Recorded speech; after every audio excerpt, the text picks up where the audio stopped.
You're watching and listening to Bidin Knows Everything, and it's called Bidin Knows Everything because I do know everything.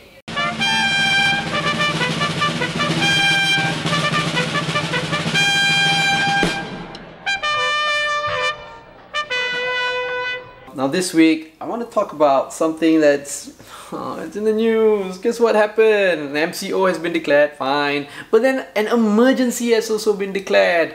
So I don't know. I guess this week what I'm going to be talking about is I'm a believer of democracy. I'm a believer of democracy, even though I am reading this book right now, The Myths We Live by Peter Cave, which is talking about the cons and the negative aspects of democracy. But I'm still a big democracy believer.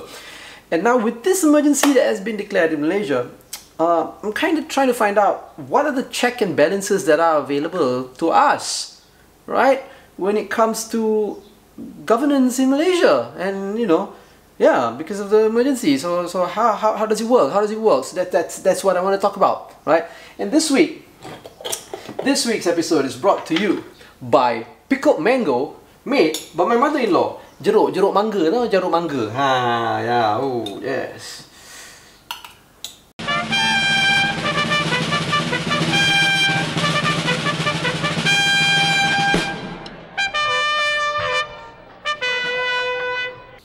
Okay, so here's the deal. I love jeruk mangga.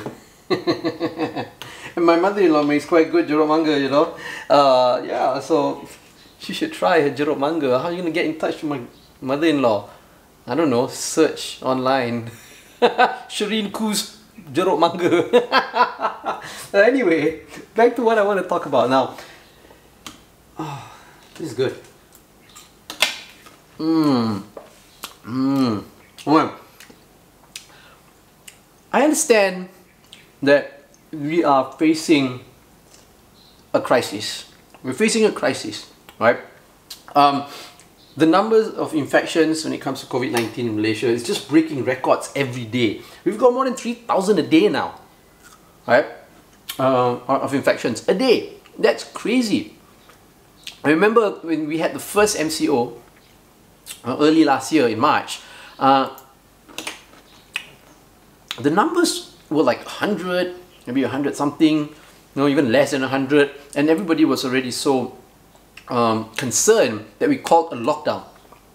Then after that, the numbers started increasing. We kind of controlled it, right? Then we all know after the Sabah state elections, we don't know, technically was it caused by the Sabah state elections or not, but that was the marking point in the year. After that, the numbers suddenly started spiking, and at the end of last year, the numbers went up even more, and by that time we had already relaxed our MCO. We were already going out, we were allowed to work, schools started happening, then they had to call back, they had to stop schools again, and now with the number of infections rising up so high, the government decided to call an MCO again. Now, I don't know, before this, I was very, I felt like an MCO wasn't needed, right?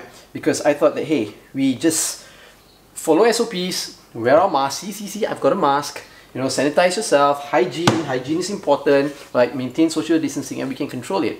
But it doesn't seem like the country can. So I'm all for taking, measures to control the pandemic, control infections. If we have to go for a lockdown, we go for a lockdown, right? But everybody needs to abide by the rules. I mean, yeah, I believe in that too, right? But as you know, last week, on Monday, when the Prime Minister Bidin Yassin declared the lockdown, right the next day, early in the morning, I went out for my run, I was having breakfast with my wife, checked the phone, hey, an emergency has just been declared. Right, now the emergency was declared by Dagong, of course after being briefed by the Prime Minister and other senior government officials, right? Okay, emergency until August, right? We all know that. But if the situation improves before that, then emergency might be lifted. Okay. Now, I know throughout this whole week, people have been talking about whether it's democratic, undemocratic. Was it a political move? Was it because Muhyiddin was afraid that he doesn't have a majority in parliament anymore? He wants to control the government. He still wants to be the Prime Minister, that he has declared this emergency so nobody can touch him and all that. Discussions have been going on in the media and, you know, social media and all that, so that's fine. But that's not really what I want to talk about, right? I have my opinions, right? But that's not what I want to talk about. I want to talk about now is the fact that, okay, emergency has been declared, right? It has been declared, and it's going on until August, like it or not, right? And what are actually the measures that have been taken to ensure that there won't be abuse of power? Well, I'm not saying there's going to be any abuse of power, but of course there will be an opportunity for it. And look, we can try to make sure, right? We can try to question and criticize and see if we can actually see what measures are in place. We need to be confident. The Prime Minister, when he made his... Look, somebody's here? Who's that? Okay, anyway, the Prime Minister, when he made his announcement, when he gave that live speech on TV, right, he was also trying to assure people. He said that this emergency is not a military coup. The military is not going to be taking over. Civil government will still continue. You know, the country will still be governed like normal, right?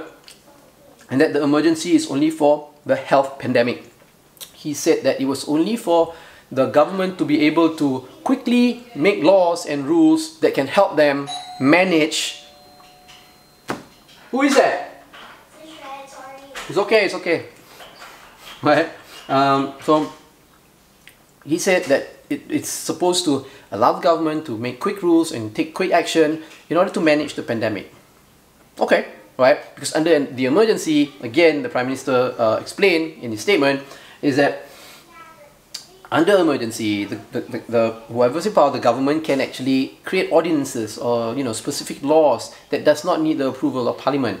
And we all know, he's also said that the Parliament is going to be, well, it's not now dissolved. The Parliament will be suspended. There will be no parliamentary sessions, not even state assemblies as well, right, under the emergency. So that's what he said.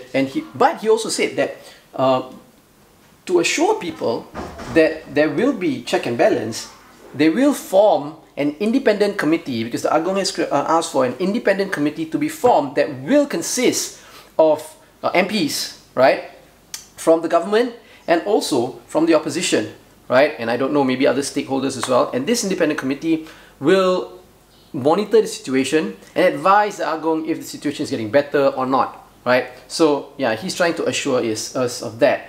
But maybe we need more details, right? What is the actual role of this independent committee? What is the consistency of the committee? How many opposition members? How many government members? Are there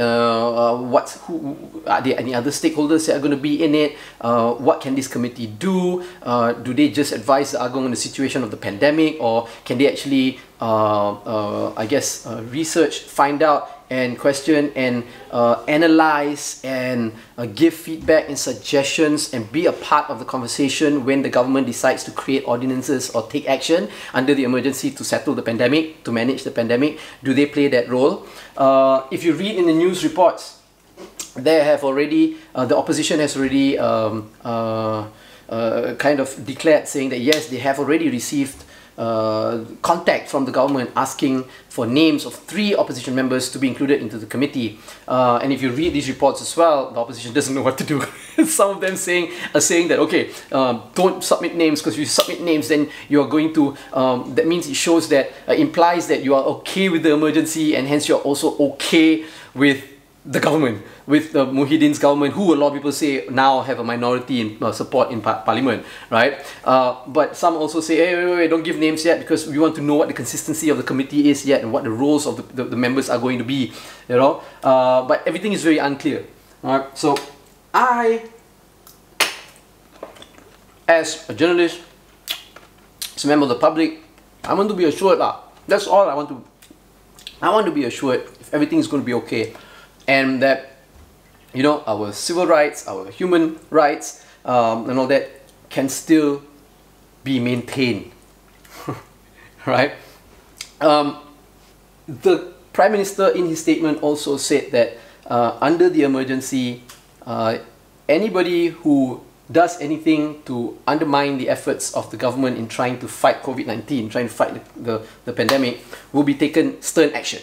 right? Maybe a little bit of definition on that too, right? What can be done, what cannot be done? Can we still ask questions to our leaders? Can we still observe, comment and criticize on the actions taken by the government during this period? I think we should be able to, right? It doesn't mean we're going to undermine the efforts of fighting COVID-19. We all want to fight COVID-19. I want this to end because I like traveling and now I can't travel. Alright? Right? I want my kids to go to school, they can't go to school. Right? I want to interact with my friends and my family, can't do that. So everybody wants to fight COVID-19, right? But yeah, I think accountability still needs to be there. I understand that we need to take extreme measures to handle extreme situations, right? Which we are in, right? But what is the cost? And yeah, I just want to know that there will be proper check and balances that will still happen during this period to ensure that everything will be okay, right? I think that just shouldn't stop people from asking questions, right? That's what I think, and that's what I want to say today, lah. And I would like to make a call to all my viewers and listeners out there, all you guys out there, right? What do you think?